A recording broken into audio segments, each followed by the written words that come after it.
Muy buen día, amigos, bienvenidos a este espacio de análisis de la coyuntura actual y sus distintas implicaciones. Y ahora el tema vuelve a ser el Instituto Politécnico Nacional.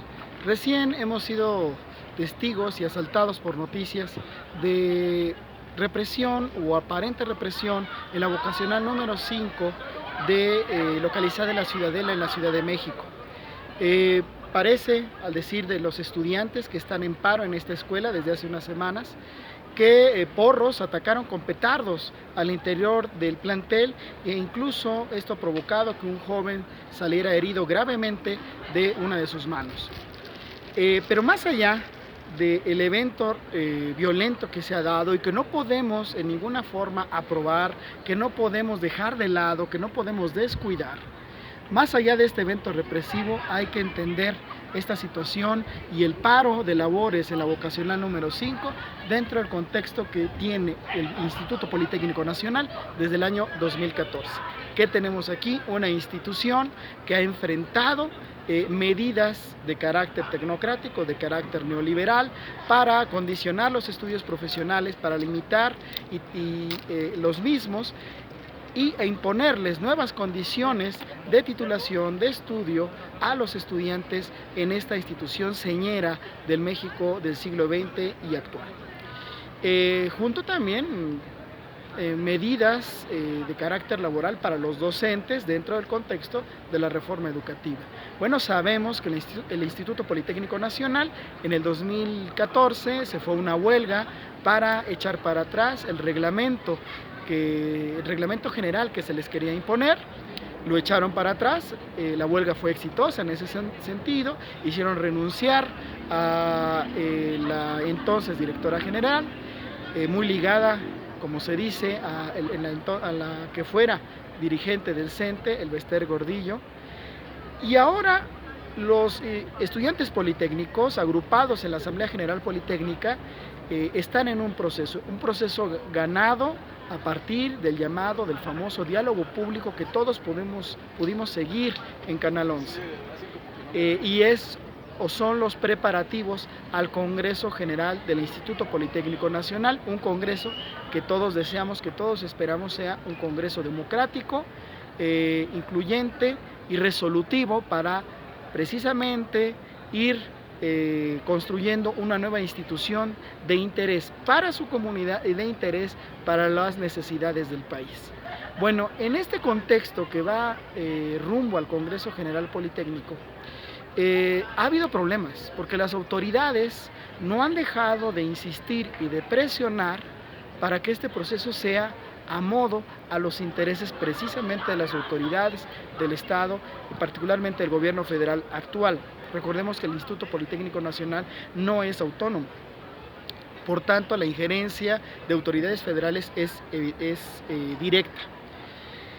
En este sentido, las autoridades han empujado para que el movimiento estudiantil organizado del Politécnico no pueda tener mucha injerencia, mucha influencia en el proceso de organización y conformación del Congreso General.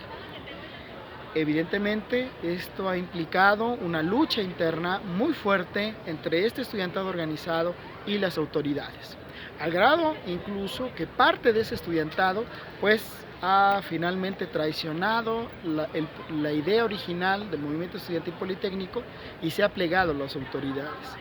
Al menos así lo han denunciado estudiantes al interior del Politécnico, así lo han denunciado estudiantes firmes alrededor de la Asamblea General Politécnica.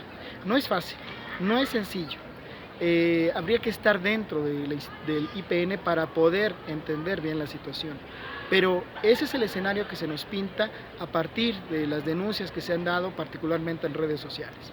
Y en este contexto se da la toma por parte de los estudiantes, de una parte del estudiantado de la vocacional número 5, para exigir la renuncia de su director. En este contexto estuvo también la demanda solidaria y de apoyo de estos estudiantes de la vocacional número 5 para expresarse en apoyo a los estudiantes normalistas que en Michoacán fueron reprimidos recientemente. Y la vocacional número 5 está en paro.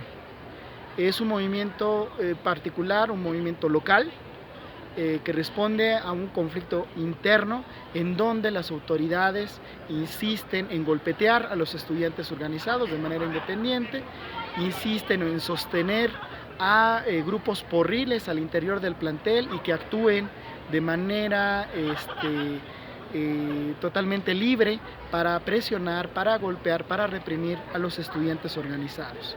Es un contexto difícil, es un contexto que al día de hoy ha derivado en total enfrentamiento y en violencia, incluso con graves consecuencias para integrantes de esta institución. No podemos permitir que esto suceda, no podemos permitir que la violencia, así como se ha dado en la UNAM, en el caso de la FES Acatlán, no podemos permitir que la violencia sea una pauta dentro del Instituto Politécnico Nacional. Hay que estar, por tanto, atentos a lo que ahí suceda. Por eso me atrevo a decir, Nacho dice, hay que informarnos de lo que está sucediendo en el Instituto Politécnico Nacional, hay que entender el proceso que se ha desatado desde el 2014 y demandar, exigir que el proceso hacia el Congreso Politécnico sea de lo más terso, de lo más dialogado, democrático y por tanto pacífico, total y absolutamente pacífico. Pero lo que diga Nacho no importa, aquí lo que importa es lo que digas tú como estudiante de la UNAM, como en este caso en la Facultad de Ciencias Políticas donde seguimos, o en el Instituto Politécnico Nacional o en cualquier otra institución donde es necesario que los estudiantes se organicen, se manifiesten y propongan los cambios que crean sus instituciones deben de tener. Así pues, nos vemos la siguiente semana.